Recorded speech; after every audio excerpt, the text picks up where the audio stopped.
order now. Okay. Who's the host? Hold on one second, everyone.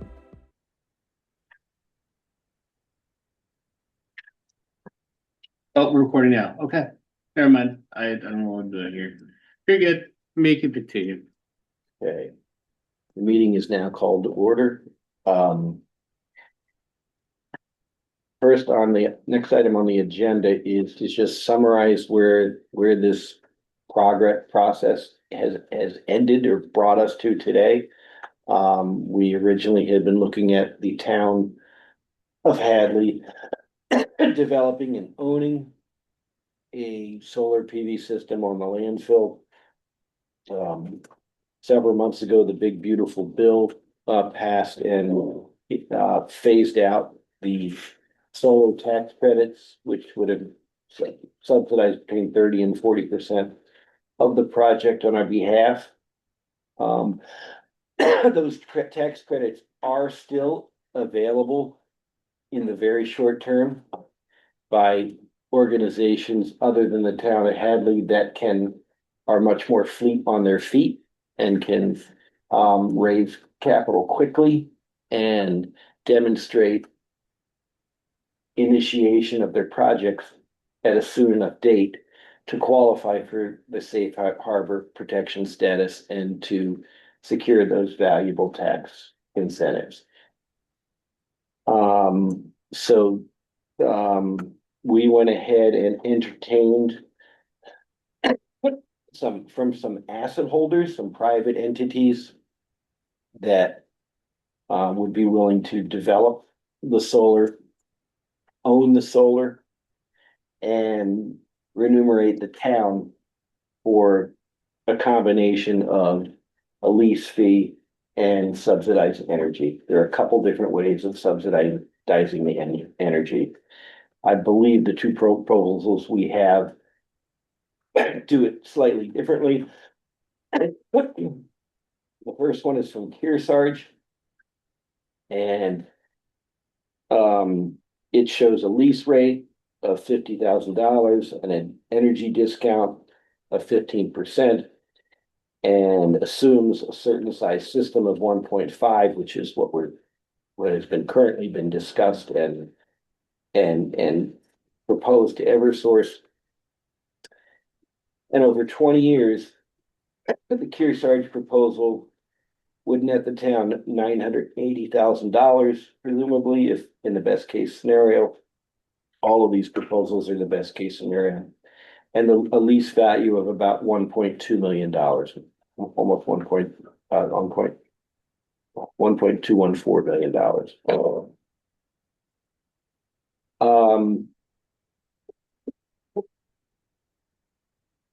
The other proposal that am I jumping ahead too fast here? No, I guess I'm still on the. Are there any questions okay, so the other proposal, apples to apples, after 20 years, would net the town, instead of 2 million, about 4.4 million. Who's that from? That's a Sunwell. That's Sunwell's proposal, thank you. Which seems like a better deal. Yeah. So why do you think they are so different? Well, I think what Jake has alluded to in the past, that there's a million ways to skin the cat. And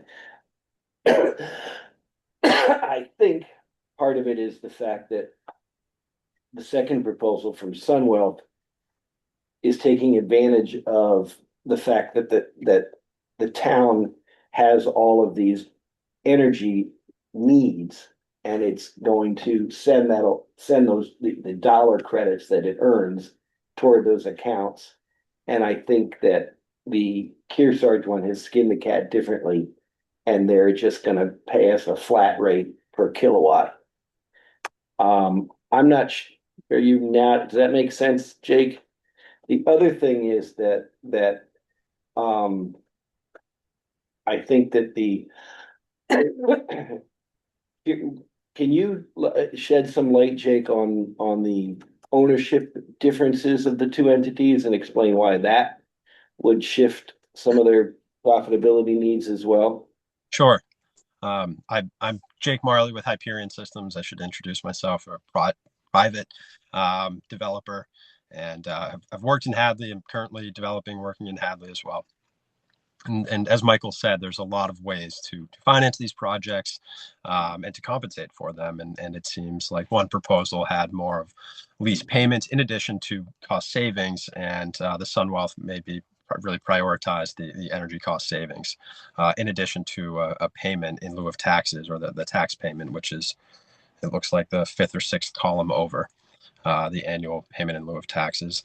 And so it really depends on sort of their method and way they do business. And there's a lot of different asset owners in the state and the Commonwealth. Kearsarge and Sunwealth are both based in Massachusetts, and they both have their different business practices. And so I think the way that materializes or manifests is in these different proposals, and it is a big difference, as I said just before quorum. There's a big 20-year cumulative annual savings or cost difference in those practices, frankly. That's my gleaning and my personal opinion on it. I'm working with both companies. I think they do both really great work, and I do trust them for whatever that's worth. Sunwealth does own a project in Hadley with Joe Sikowski. That was a project developed by Hyperion and transacted on. And I can say, from my experience, they've been a great asset owner and I think responsible. That's an agrivoltaic project, so a bit different, but still very hands-on and responsible asset owners. And yeah, they'll own the system for 20 years. I think that's a concern that comes up quite often in my work of development, that, oh, are these companies fly by night? Are they going to flip the project in years 5 or 6? I think the two companies that have provided proposals to the town are in it for the long run. They've been around for well over a decade, both of them, and based here in Massachusetts, and that will continue. I also think one of the things might be affecting the numbers is Sunwealth I dug a little bit of deep onto their site. They got some inflation reduction Biden money at very low interest for some large that they can invest in some large projects. They won like some real cheap money somehow, and that could be also a function as well. So anyway, any more questions about the actual proposals? And then I think what we need to do, and I'm hoping Jane can help us guide us.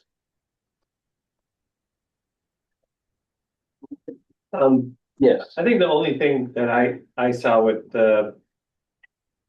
Sunwealth is that their utility rate that they're basing the savings on goes up a lot. I mean, we're starting off at 26 cents a kilowatt, and year 25 it's 42 cents. I don't know if that's that, I guess, inflation that's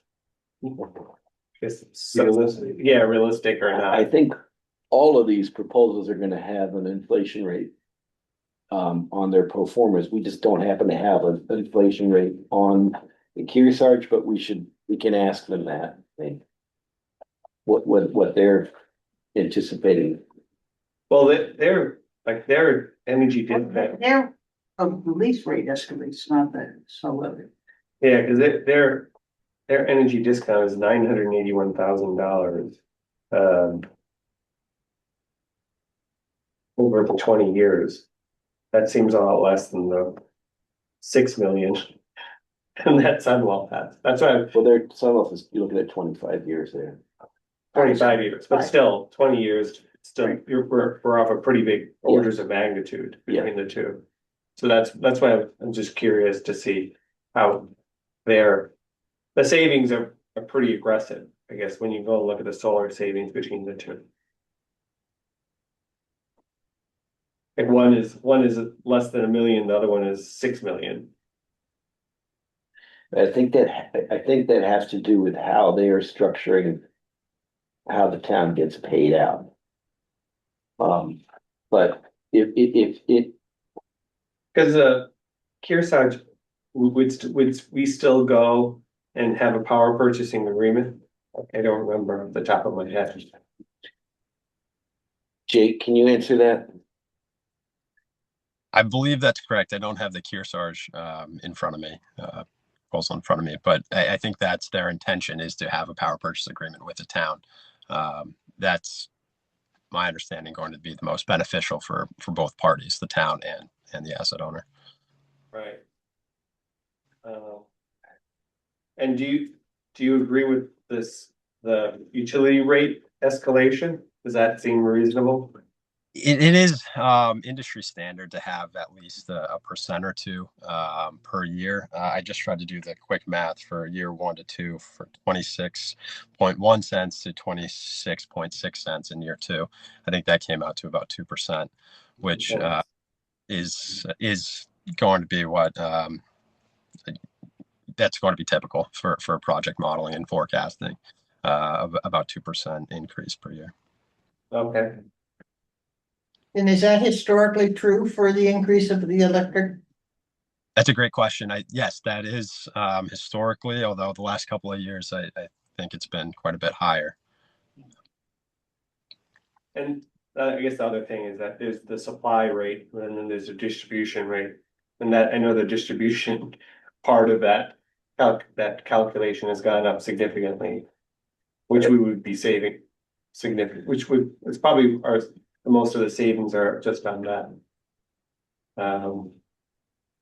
Yeah, local distribution, right? That's part of the hope for all of these solar assets, is that it's local distribution and not tapping into peaker plants that cost so much even just to get started, to start distributing energy.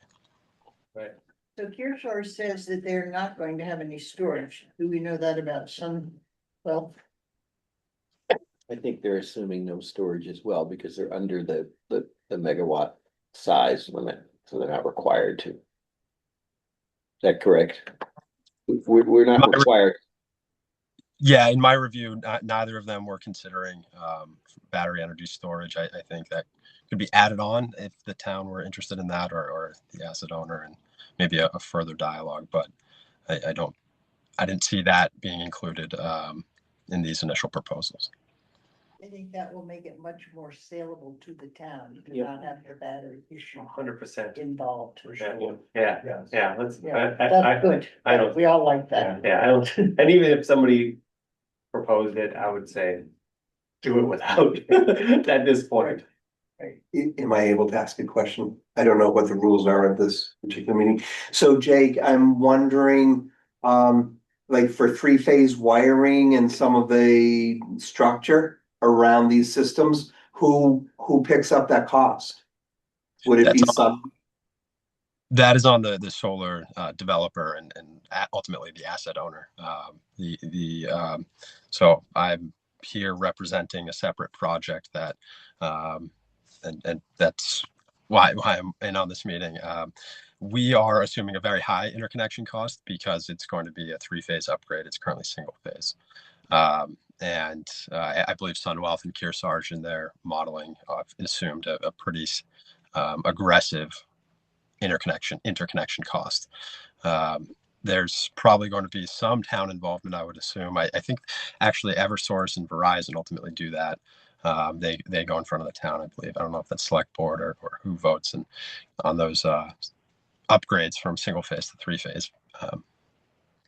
But it is now, and so looking ahead to the end of this project, who's responsible for the end of life equipment and all of that? Is that also a Sunwealth or Sarge?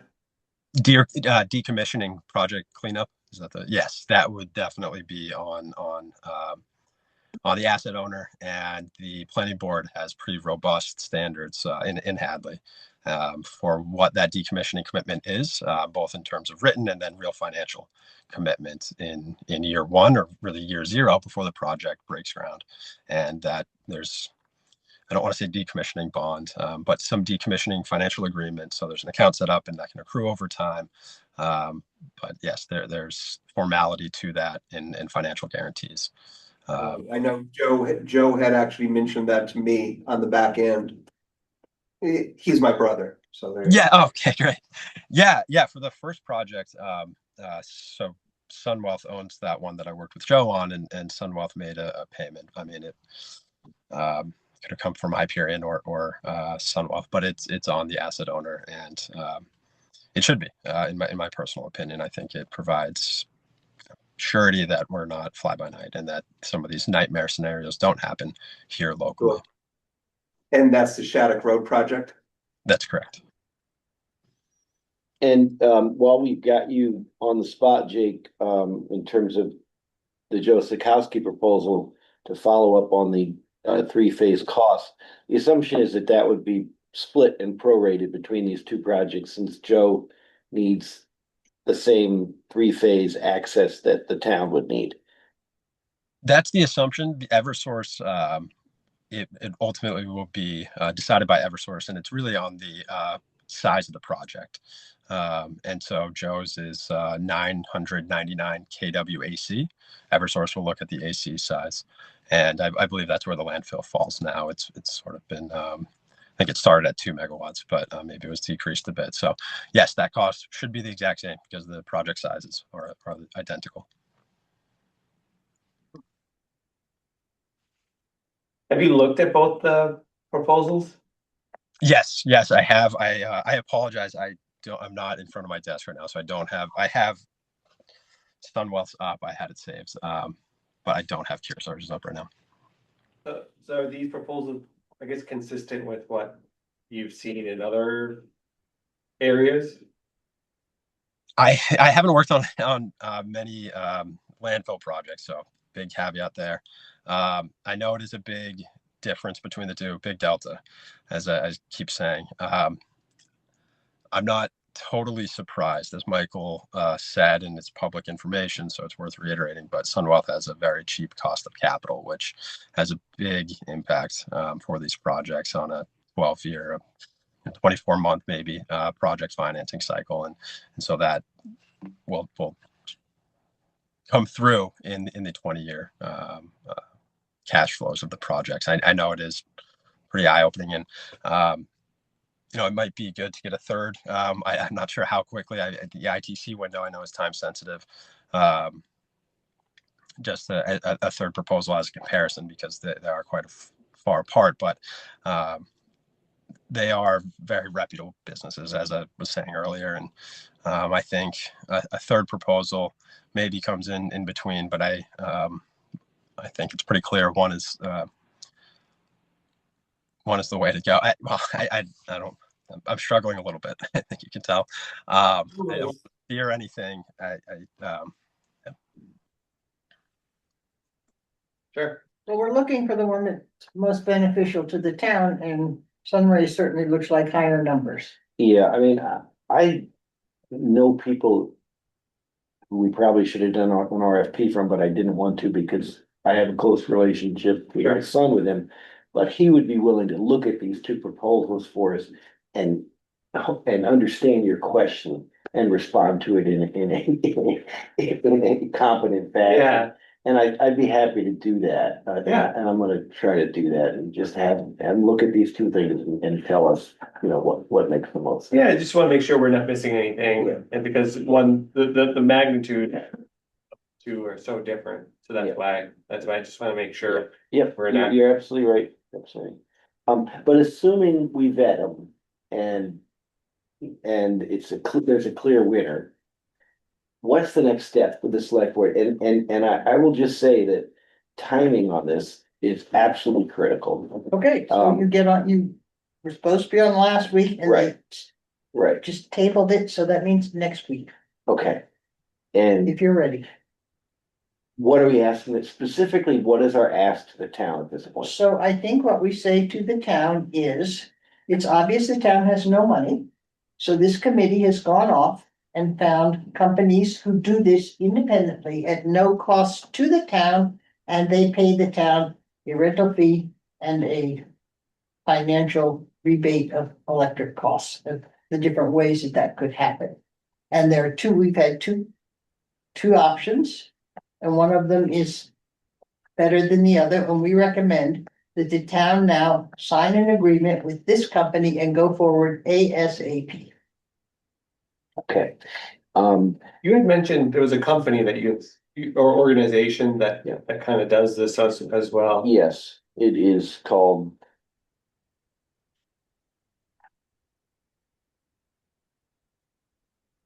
Power Source. Power Source, yes.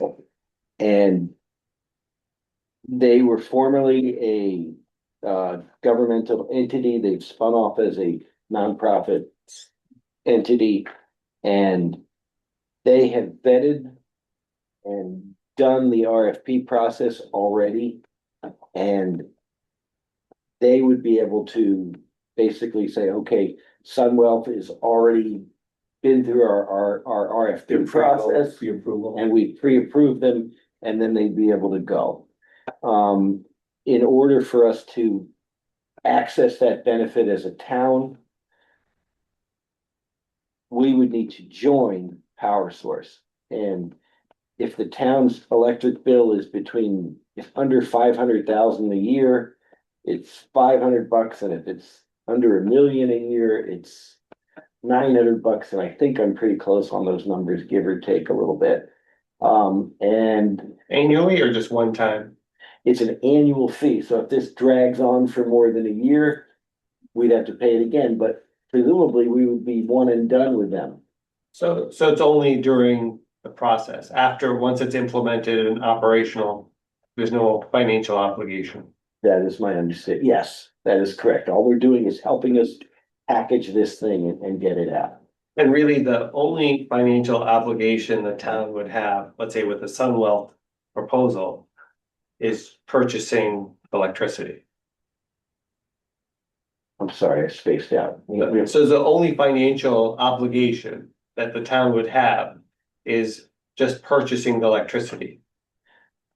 Well, they have to pay their electric bills now. No, I'm saying is other than the electricity, there isn't, we would still have to get into some type of obligation, contract, power purchasing agreement.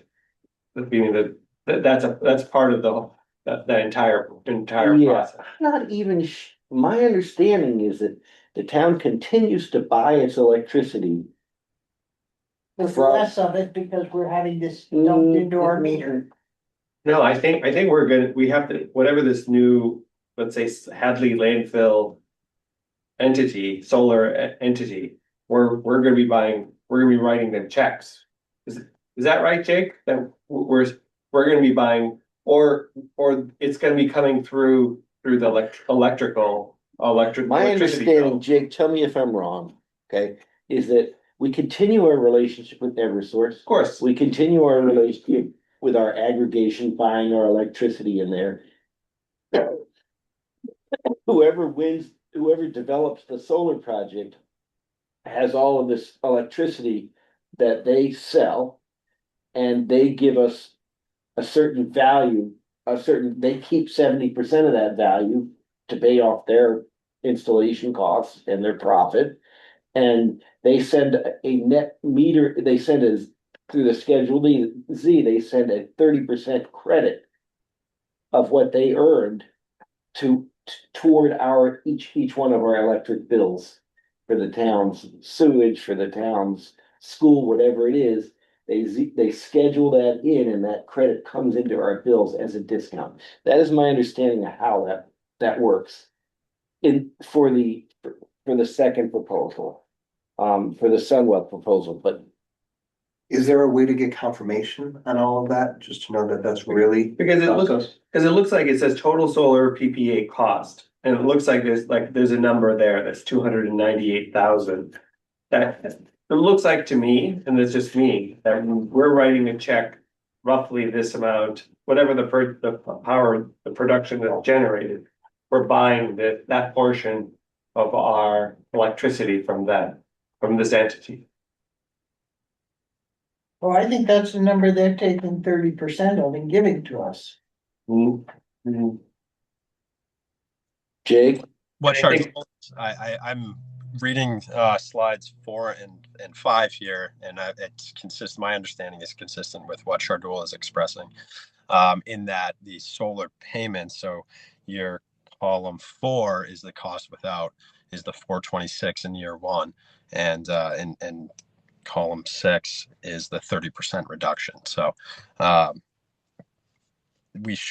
I would encourage confirmation with Sunwealth and conversation for that, just for thorough understanding. But it seems like they would be handling the bills, and it'd be a 30% discount to the town. And when I say handle the bills, I mean they would be acting in between Eversource and the town. And so what Shardul was saying is a payment to Sunwealth, and then they're handling the billing on their end. At least that's my read from this. I have not engaged with Sunwealth or Kearsarge on their proposals. Because basically, we're gonna be their only customer. Right, it's a single, there's their customer is us, and then we're writing them a check. And then whatever in excess, so in other words, they generate a certain amount of electricity, then we use in excess of that, where those are still at Eversource rates, or whatever rates. Aggregate rates, whatever. That's the way Okay. I saw it. And then the only payment we're gonna get is their pilot payment. That's the check that they're gonna go and write to us. Right, but we don't have to pay the other, we just pay less on the energy side. But that's, the thing is, the offset is the rate between what Eversource would normally, or the whatever our aggregate pricing is. And I don't know if, like, what is our current aggregate rate? Cause total rate, obviously, and then we also need to make sure that, And that's only for supply, that's not for distribution. and that's the thing, is Right. that, are we still gonna be paying this distribution? I think the distribution cost remains regardless. Yes, but it's on how much you. If you've used electricity. Or if you produced it in my home, if I produce the solar, then my distribution is reduced by the amount I'm not using. So I'm only paying for how much I had to actually have shipped to my house. I don't think so. I don't think so. Yeah. No, Because they want to get you for their ability to provide that should you need it. basically. exactly, the capacity. Yeah. It's a capacity charge essentially. Cause think about it, if your solar array at home or mine at home goes out of commission, Right. they still need to generate that electricity to supply us. So that's their understanding. I just wanna make sure that these utility rates, based on what we're getting currently charged, is we're just comparing these numbers are apples to, these are accurate numbers. Cause I wanna say that this might be a total, like with the distribution. Cause I'm pretty sure our aggregate rate just for the supply is 14 cents, 15 Somewhere cents, in 15 cents. 15 cents rate, which is a lot less than the 26. Cause if we're still gonna pay the distribution, which I think we are, Yes, then this number has to be, that does, I Revised. did ask them that, and that does include their assumption of both our distribution and our energy cost. because the only way this would make sense is if the distribution stays the same, and that's a cost that we have no control over, regardless of solar or not. That's a constant, and the only thing we're gonna be looking at is the rate that they're gonna be charging us. And right now, at 18 cents, that's a higher rate than we currently pay, right? 'Cause we're not paying 26 cents. We're paying 15 cents. When I asked Sunwell this question, they described the 26 cents as their calculation of our distribution cost and our energy.